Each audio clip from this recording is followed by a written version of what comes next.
நம்முடைய கர்த்தராகிய இயேசு கிறிஸ்துவின் பரிசுத்த நாமத்திற்கு மகிமை உண்டாவதாக. உங்கள் யாவருக்கும் என்னுடைய அன்பின் வாழ்த்துக்கள். ரோமர் 7:24. நிர்பந்தமான மனுஷன் நான், இந்த மரண சரீரத்தினின்று யார் என்னை விடுதலையாக்குவார்? பிரியமானவர்களே, இந்த மரண சரீரத்தினின்று யார் என்னை விடுதலையாக்குவார் என அபயமிடும் மனிதன் வேறு யாரும் அல்ல, பரிசுத்த பவுல்தான். நியாயப்பிரமாணத்தை முழுமையாக கற்றுத் தேர்ந்தவன், கமாலியலின் கீழாக படித்த ஒரு நியாயசாஸ்திரி, ஒளியினூடாய் சந்தித்த தேவனுடைய சத்தத்தை கேட்டு தன்னை ஒப்பு கொடுத்த மனிதன். பாருங்கள், அவன் தன் சரீரத்தை குறித்து சொல்லுகிறது என்ன? அதே அதிகாரம் 22-23 வசனங்களில், உள்ளான மனுஷனுக்கேற்றபடி தேவனுடைய நியாயப்பிரமாணத்தின் மேல் பிரியமாயிருக்கிறேன், ஆகிலும் என் மனதின் பிரமாணத்துக்கு விரோதமாய் போராடுகிற வேறொரு பிரமாணத்தை என் அவயங்களில் இருக்க காண்கிறேன். அது என் அவயங்களில் உண்டாயிருக்கிற பாவ பிரமாணத்துக்கு என்னை சிறையாக்கி கொள்ளுகிறது. பிரியமானவர்களே, பவுல் தன்னுடைய உள்ளான பலத்தினால் போராடி மாம்சத்தின் மீது அவரால் ஜெயம் பெற முடியவில்லை என்பதே அவருடைய அபயம் சுட்டி காட்டுகிறது.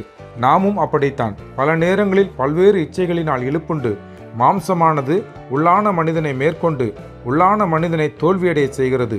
தோல்வியிலிருந்து கற்றுக்கொள்ளலாம் என எத்தனை முறை நாம் தோல்வியுற முடியும்? நமது சரீரத்தில் காணப்படும் பாவத்தை எப்படி மேற்கொள்வது?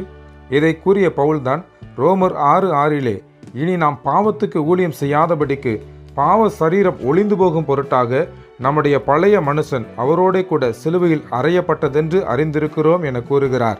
இன்றைய நவீன காலத்தில் நாம் பாவத்தை தவிர்ப்பது என்பது ஒரு பெரிய சவாலாகத்தான் நான் உட்பட பலருக்கும் காணப்படுகிறது. ஏதாவது ஒரு வகையில் நாம் நம்முடைய மாம்சத்துக்கு தோற்றவர்களாய் காணப்படுகிறோம்.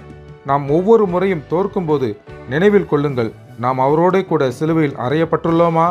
ரோமர் 8:13 மாம்சத்தின்படி பிழைத்தால் சாவீர்கள், ஆவியினாலே சரீரத்தின் செயல்களை அழித்தால் பிழைப்பீர்கள். எனவே சரீரத்தின் செயல்களை நாம் கிறிஸ்துவுடனே கூட சிலுவையில் அறைந்தோம் என விசுவாசிப்போமானால் நாம் ஆவியிலே பிழைத்திருக்க முடியும். ஏனெனில் பாவ சரீரம் சிலுவையில் அறையப்படும் போது அந்த சரீரத்தின் செயல்பாடுகளை தேவன் பார்த்து கொள்கிறார். 2 தீமோத்தேயு 4:18 பவுல், கர்த்தர் எல்லா தீமையினின்றும் என்னை ரட்சித்து தம்முடைய பரம ராஜ்யத்தை அடையும்படி காப்பாற்றுவார் என கூறுகிறார். ஆகவே இன்றே நம்முடைய பாவ சரீரத்தை அவருடனே கூட சிலுவையில் அறையப்பட்டது என விசுவாசித்து ஒப்பு கொடுப்போம். பரம ராஜ்யத்தை நோக்கி பரமானந்தத்துடன் பயணிப்போம். கர்த்தர் தாமே நம்மை ஆசீர்வதிப்பாராக. ஆமேன்.